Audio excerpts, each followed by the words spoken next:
Assalamualaikum warahmatullahi wabarakatuh. Pernah nggak sih kepikiran kalau di alam semesta dan bahkan dalam keyakinan kita, ternyata ada pola-pola tersembunyi? Sebuah wawasan indah yang diungkap dari kita para ulama. Nah, ini bukan sekedar main tebak-tebakan angka ya, tapi ini adalah isyarat menuju sebuah hikmah yang jauh lebih dalam. Yuk, kita mulai perjalanan ini sama-sama.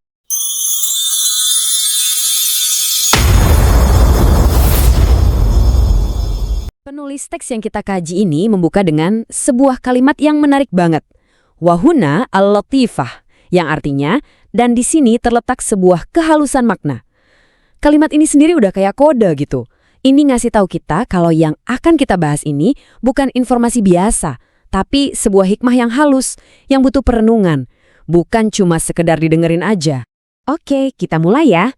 Para ahli hikmah itu sering nunjukin kalau ada sebuah pola keseimbangan dalam ciptaan Tuhan, dan pola itu sering banget muncul dalam angka 4. Tatanan ini dimulai dari skala yang super besar, skala kosmis, skala langit, yang seolah-olah nunjukin kalau urusan-urusan besar itu selalu dibangun di atas fondasi yang kokoh dan seimbang. Sebagai contoh pertamanya nih, dari tatanan yang sempurna ini, para ulama menyebutkan bahwa ada 4 malaikat pilihan yang jadi pilar utama dalam menjalankan perintah Tuhan. Siapa aja mereka?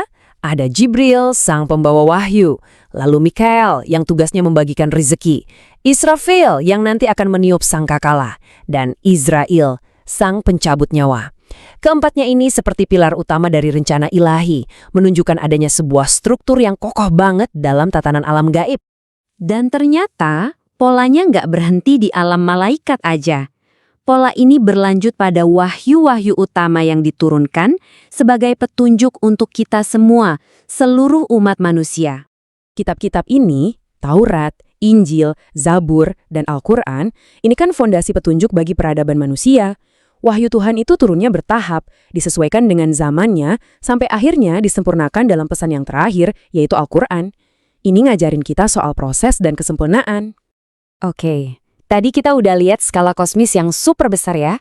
Sekarang kita coba turun yuk ke skala yang lebih personal, lebih dekat sama kita, yaitu kehidupan kita sebagai manusia. Kita akan lihat gimana pola 4 yang sama ini dijalin dengan begitu indahnya ke dalam praktek ibadah kita sehari-hari. Nah, yang menarik, pola ini bahkan kita temukan di fondasi kesucian fisik kita. Sesuatu yang kita lakuin berkali-kali setiap hari sebelum kita menghadap Tuhan dalam sholat. Coba dia ingat waktu kita wudhu, kan ada 4 anggota tubuh utama yang wajib dibasuh. Wajah, kedua tangan, kepala, dan kedua kaki.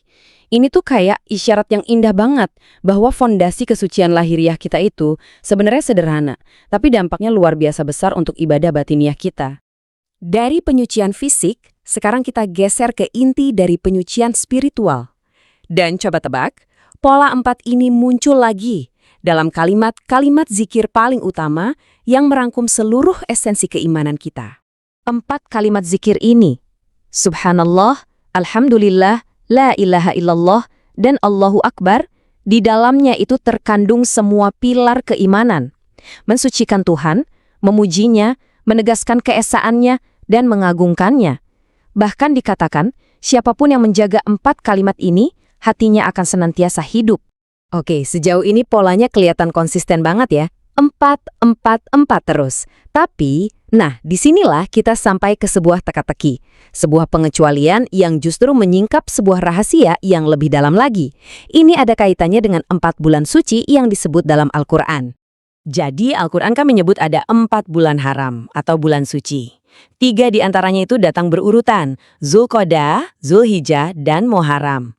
Tapi bulan yang keempat, yaitu Rajab, dia berdiri benar-benar terpisah, sendirian. Pertanyaannya, kenapa ya? Kenapa ia terpisah dari yang lain? Dan jawabannya, ini bukan kebetulan sama sekali. Keunikan bulan Rajab yang berdiri sendiri ini bukanlah sebuah anomali. Justru, inilah isyarat paling halusnya yang membawa kita dari pola angka 4 menuju kekuatan dari Yang Maha Esa, Yang Maha Satu. Para ahli isyarat bilang begini, sesungguhnya Allah Maha Tunggal dan bulannya pun tunggal.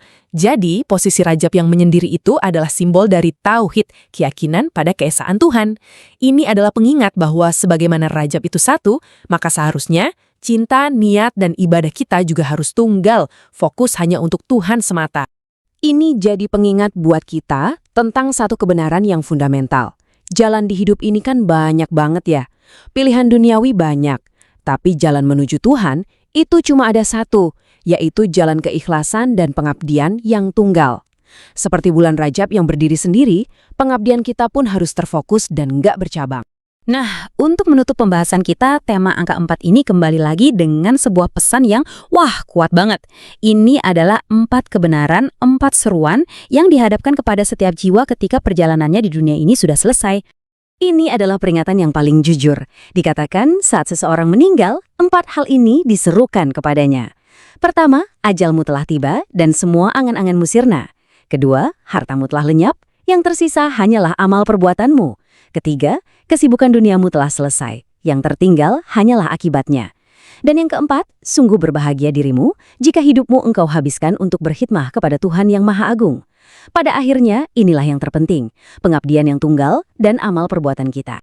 Jadi, dari pola angka 4 hingga rahasia yang 1, semuanya ini ngerucut ke satu pertanyaan mendasar buat kita semua.